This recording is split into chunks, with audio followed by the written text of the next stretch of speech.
how does a common person think about spirituality?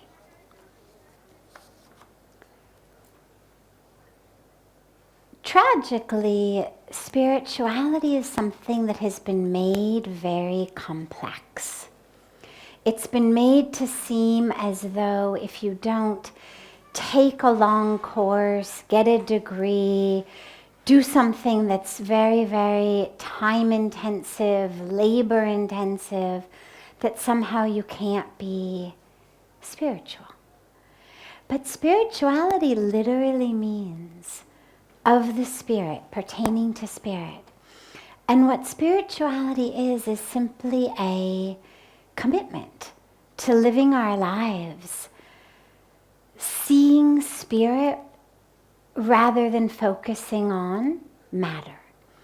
So there's two ways to see this world. One way is what we call the material way, which says, I'm this body. I'm over here. There's this empty space, you're there, empty space, you're there, empty space, you're there, like that.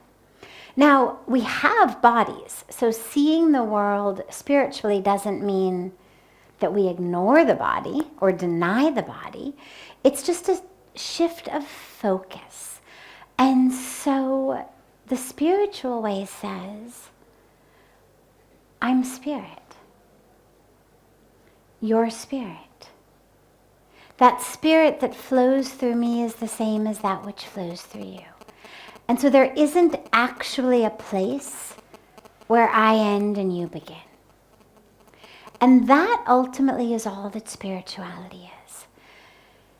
Learning lots of really complicated and sophisticated terms is wonderful, because it gives us a nice avenue to discuss them. So as you learn different Sanskrit words, we start to ask, okay, well, what does that mean? Then we start to be able to talk about them. Taking classes and courses is wonderful. You keep learning things.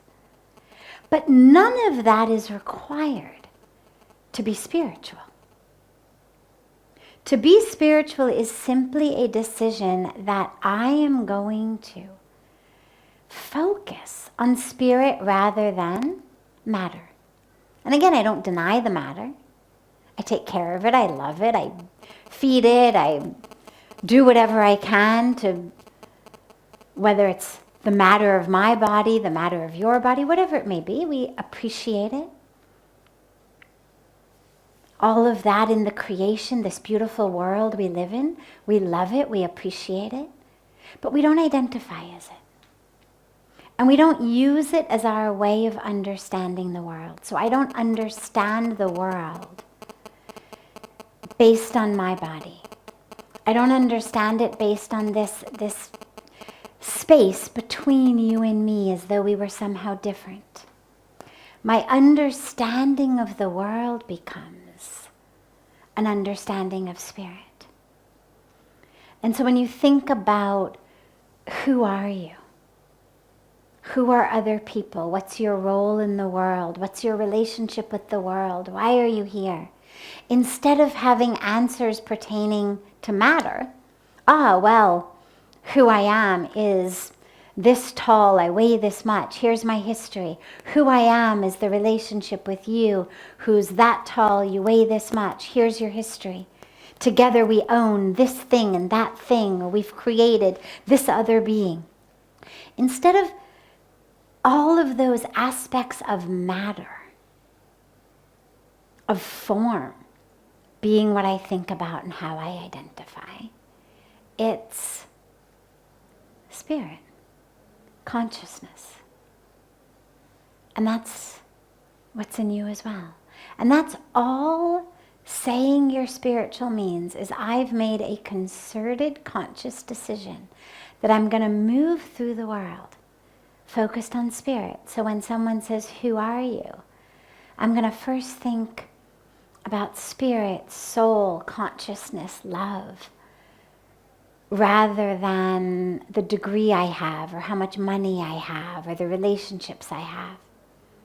When I meet someone, instead of focusing on what they look like, Instead of focusing on the form, the matter, I'm going to try to focus on spirit.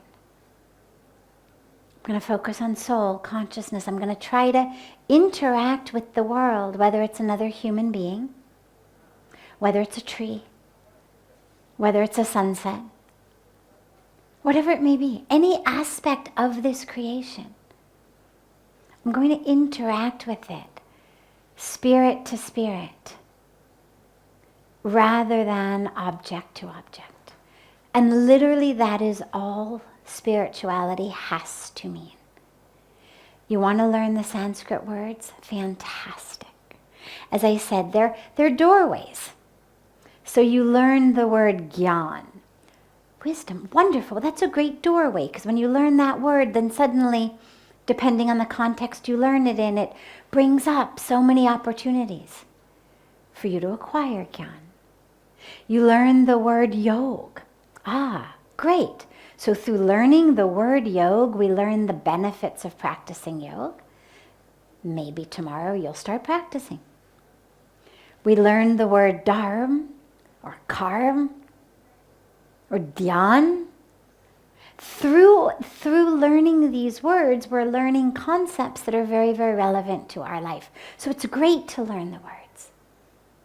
It's great to study the scriptures of any religion, depending on whatever religion you are. But don't confuse study or knowledge or facts or language for spirituality. You can be spiritual without knowing a word of any of this. You could be spiritual without having read the books. As long as your life is committed to moving through the world as spirit and interacting with the world as spirit. The rest is a bonus. The rest is the path of understanding, the path of wisdom, the path of ecstasy, right? So if we want to hit samadhi, well, there's 8 limbs of yoga to go through. So all of the other things that we want on our spiritual path, it's what we need all of these other concepts and practices and wisdom for. But to simply be spiritual, we don't actually need it. To simply be spiritual, we simply need to commit ourselves to that focus. And so that's whether you are a common man or an uncommon person. Either way, that's all we need to do.